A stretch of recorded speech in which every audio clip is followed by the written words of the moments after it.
জাতীয় দল থেকে অবসর নিয়েও ফিরে এসেছিলেন দলের স্বার্থে। ইউরো কাপে সুযোগও পেয়েছেন, কিন্তু প্রতিযোগিতা হয়ে গেলে ফুটবল থেকে পাকাপাকি অবসর নেবেন টনি ক্রুজ। ক্লাব রিয়াল মাদ্রিদের হয়েও খেলবেন না।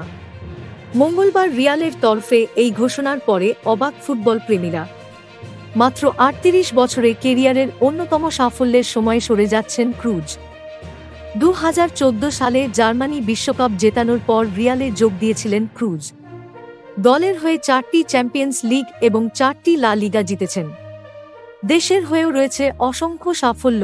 রিয়াল এদিন এক বিবৃতিতে জানিয়েছে, ক্রুজ ২০২৪ ইউরো কাপের পরেই বিদায় নিচ্ছেন।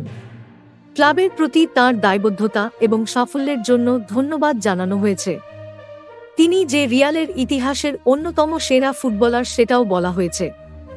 নিজের ইনস্টাগ্রামে লম্বা একটি বার্তা দিয়েছেন ক্রুজও। তিনি লিখেছেন, ২০১৪ জুলাই রিয়াল মাদ্রিদে আসার পর থেকে আমার জীবন দলে গিয়েছে। ফুটবলারই শুধু নয়, ব্যক্তি হিসাবেও বদলে গিয়েছি। বিশ্বের সবচেয়ে বড় ক্লাবের হয়ে নতুন অধ্যায় শুরু করেছিলাম। 10 বছর পর সেই অধ্যায় শেষ হতে চলেছে। Thank you so much for watching. Subscribe our channel and press the bell icon for more updates.